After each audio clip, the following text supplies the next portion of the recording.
Hi, Movie Shot here. Today, I'm going to explain an American science fiction called Knowing. Spoilers ahead. Watch out and take care. In 1959, a small girl, a recluse called Lucinda, is in school. It's playtime.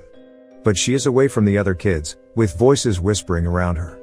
Their teacher, Miss Taylor, comes to call off the play break. She had to call Lucinda separately because she wouldn't budge. Next, the teacher is in front of the class. She reminds them that tomorrow is the school's official opening day. She tells them that the school celebrates its opening with a competition, in which students draw a picture of what they believe will happen in the future. The children are excited and begin to draw different things, except for Lucinda Embry, who is guided by whispering voices to fill her paper with a series of numbers. Before she can write the final numbers, the allotted time for the task expires, and Miss Taylor collects the students' drawings. The works are stored in a time capsule to be opened 50 years later. The next day, on the opening of William Dawes Elementary School, the principal welcomes everyone and announces the burial of the time capsule. 50 years from now, their descendants will dig this time capsule up. After the time capsule was buried, Miss Taylor notices that Lucinda has gone from where she was.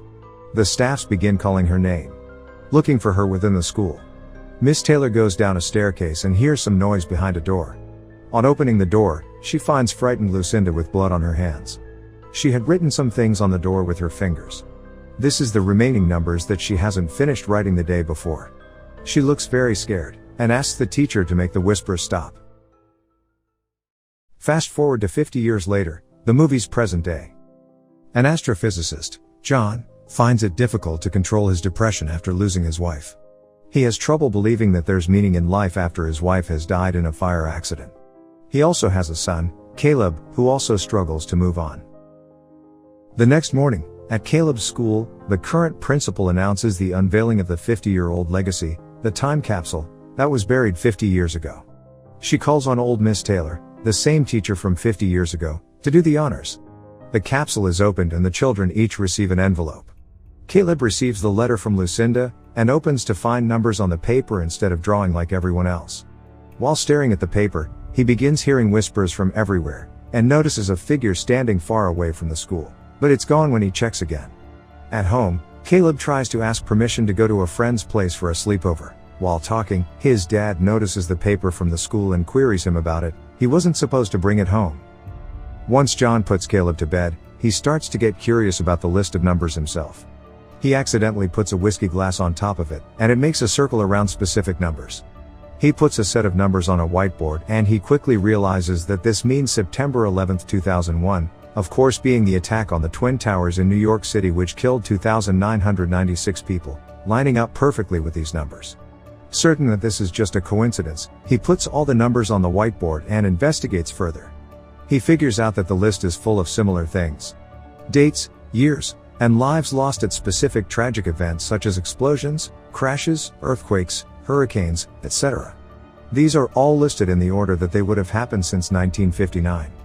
He uses red circle for the date of the tragedy, and blue for the death count. But there are some uncircled numbers that he can't quite figure out what they mean.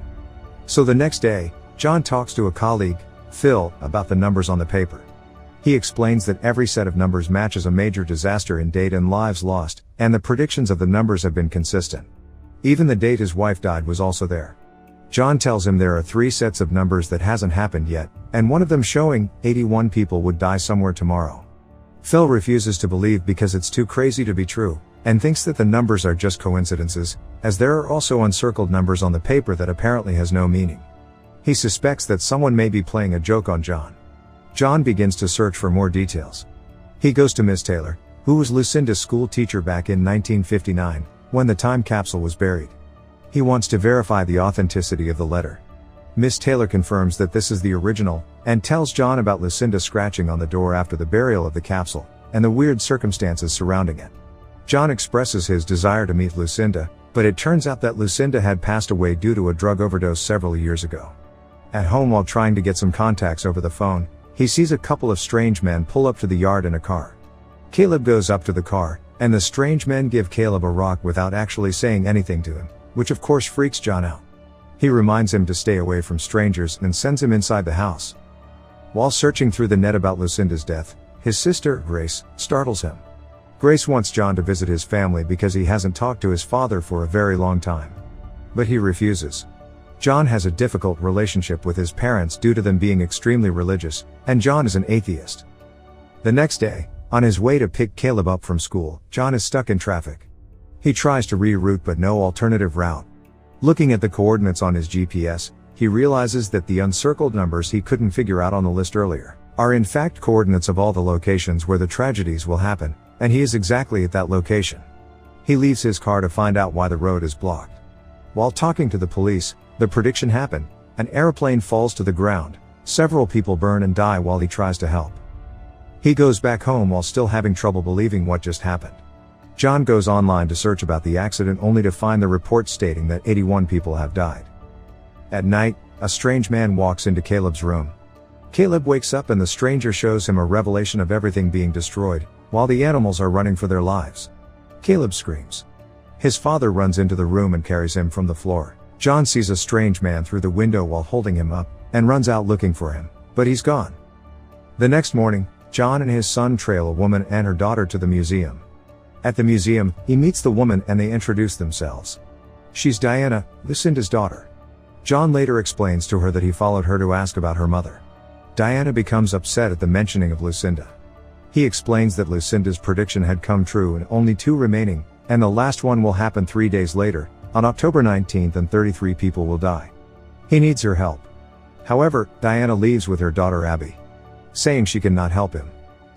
At home, there is news of a possible terrorist attacks. John searches the location of the next disaster using the GPS coordinates. He finds the location, a subway station, and tries to warn the police. John goes all the way to the subway station, and chases a guy he thinks is a terrorist into the train. The police follows them. They discover that the guy is just a petty CD thief. The train sets to move but they see a derailed train heading towards them, and there's chaos as everyone tries to escape. The train kills a lot of people, fitting the prediction once again. The next scene shows the survivors including John coming out of the debris, and the police and fire department trying to help. Returning home, he is surprised to see Diana and her daughter waiting for him.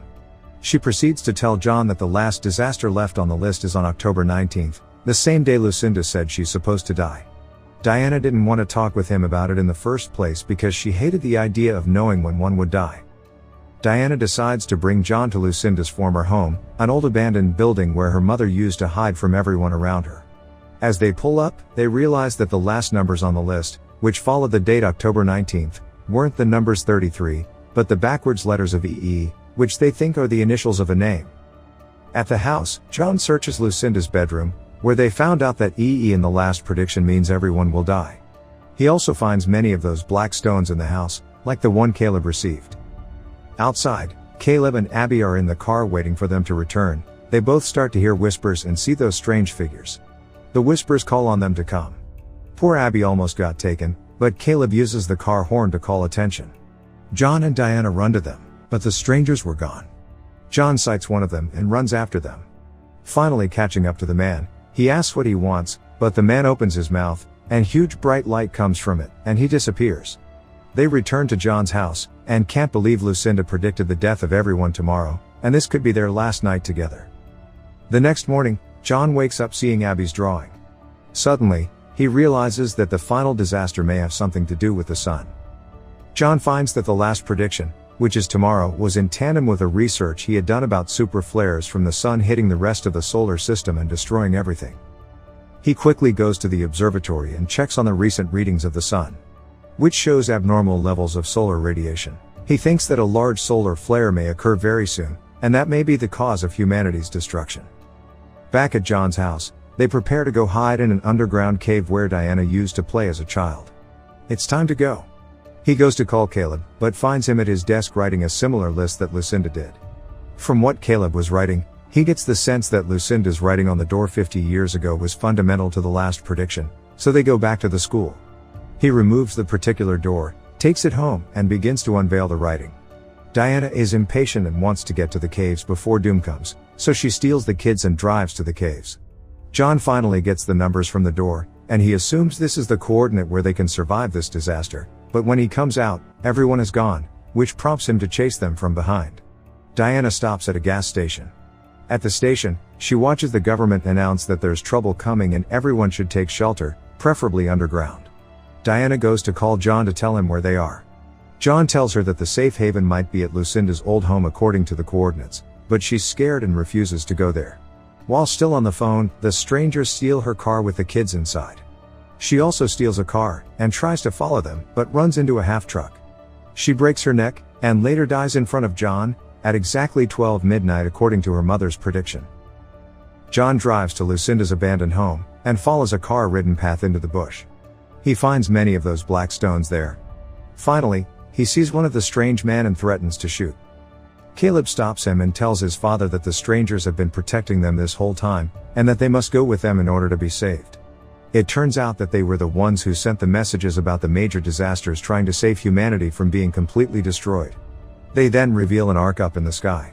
John is astonished. It's time to go. But the strangers will only allow the children go with them. Only the chosen must go. Caleb cries. Caleb and his father say their last goodbyes. And the men turn to shining bodies, and the ark leaves. Up in the sky, many of such ark had come to several other places on earth. They are also leaving. John wakes up in the morning on that ground.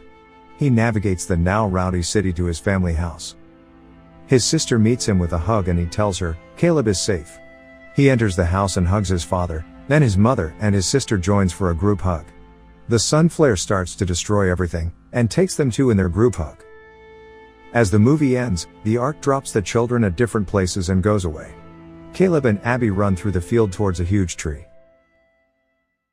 Now, for the explanation. At the end of the movie, the beings who have been whispering into Lucinda's and Caleb's ears finally reveal themselves as a more evolved alien race, who have been selecting few humans and animals to save from the imminent destruction of the planet. Since there were other spaceships leaving the Earth, it's possible that these humanoids whispered the same messages to other people around the world. So, why were only the children taken? Aren't children too young to take care of themselves? We can assume that the other children were children with various types of knowledge and skills. Maybe the Whisper people chose some specific children who would be great at working together. They took children because they wanted a fresh start. Adults would just go to the new planet and try to recreate what they had on Earth and end up destroying the planet. Children are more of a blank canvas, and will have a more open mind as they grow older, and learn to understand why the aliens do this. It's also entirely possible the aliens don't simply leave the children there to fend for themselves. It's possible they stay in the skies and observe, and then come down to the planet to teach the kids how to build and how to survive. That's my explanation for the movie. Subscribe for more videos like this. Turn on the notifications and leave a like to help the channel out. Thank you for watching.